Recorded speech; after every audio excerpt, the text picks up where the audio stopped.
So sit back and relax and get ready for 2 hours of great racing from the Continental Tire Sports Car Challenge. It's the season beginning at Daytona International Speedway, the BMW Performance 200 from Daytona.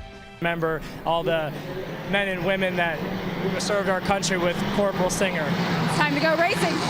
That it is, and we are green at the BMW Performance 200 at Daytona as Aston Martin leads them down into turn one from their first ever pole. Jay Buford down there takes that pole position and takes the car to the lead. It looks like Al Carter may have had a great start there. I think it is. Yeah, the 45 car. He is up to second. Look at Nick Longy from 6 on the grid. Tricky corner right here, one of the slowest. It is the slowest on the infield, as a matter of fact. Very little grip. They'll come through it the first time clean, it looks like. And the ST field now gets a separate start, and they are down in turn one. Wow, it's wild and woolly down there. Look at that massive ST field. Get through there nice and cleanly. On the pole for that was Ryan Ellis. Second time he's had the pole here at Daytona. Also got it back in 2011. What did he do that year? Took it to victory. And there's been a lot of action up front, Calvin. There certainly has. Here we see Al Carter, a great draft on Jay Buford around the tri-oval and takes the B-positive Foundation BMW to the front. But it didn't take long for Jay Buford to respond, Dorsey. Aston's got a good amount of straightaway speed. You see him working the bottom lane on the big bank and takes it right back.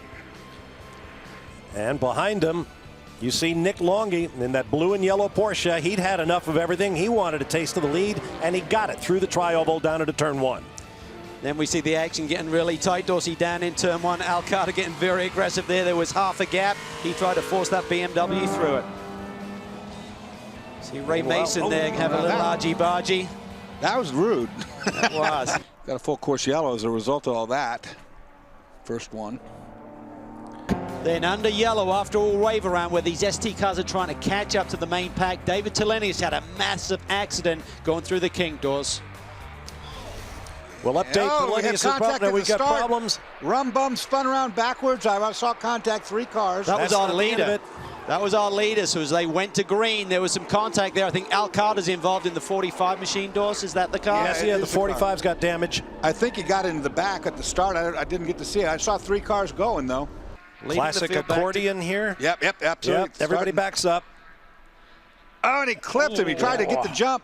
Runs into the back of the rum bum, spins that car.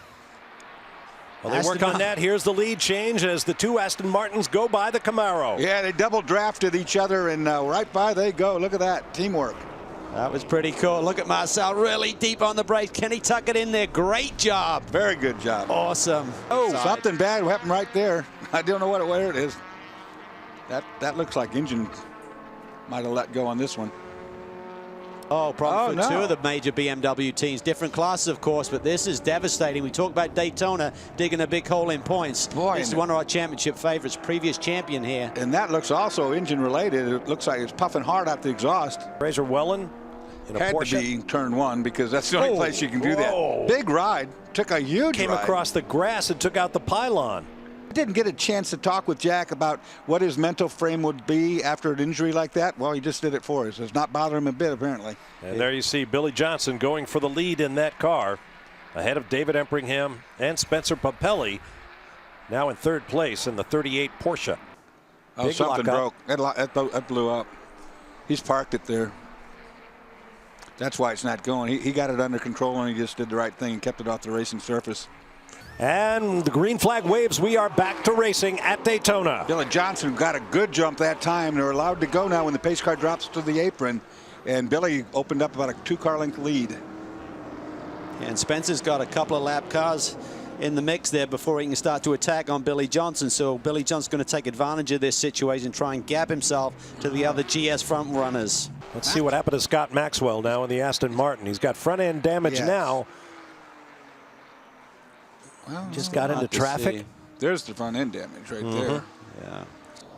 Yeah, he's got a cone sticking out the back of that one. And then there's another one too. He's got 2 cones under that car. So that's Chad McCumbee, I believe, in one of the C.J. Wilson Mazda MX-5s. There's your leader in the ST class, the 33. Flag waves. Away we go. That's what might have caught out those guys on that last one. I think people went before Nick did, but here we see Billy Johnson up front. Embringham will take it in deep on the brakes with that Aston. But the Mustang is stronger this year. There we see another one of the Multimatic cars. Whoa, is that Mancuso there, side by side with Edwards.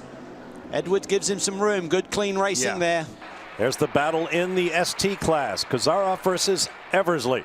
What a story this would be. That number 33 car can bring it home here. They're gambling on fuel. Will they have enough? Will they be on fumes? Looking at the two cars run around the banking, looks pretty even there. There is your race leader, Billy Johnson, and that Mustang Boss 302R. Hoping to go back-to-back in the season opener for the Continental Tire Sports Car Challenge.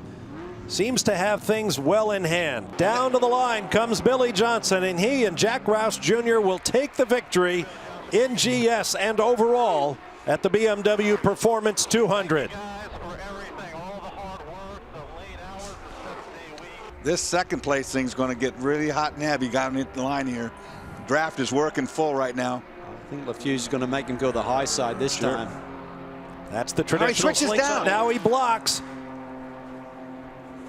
Down to the line he comes, but it will be Vesko Kazaroff in a Nissan Altima taking the first victory for his team in the Continental Tire Sports Car Challenge. Here are the results in the GS class and in the ST class. This was a story, no doubt about it. The little team that could.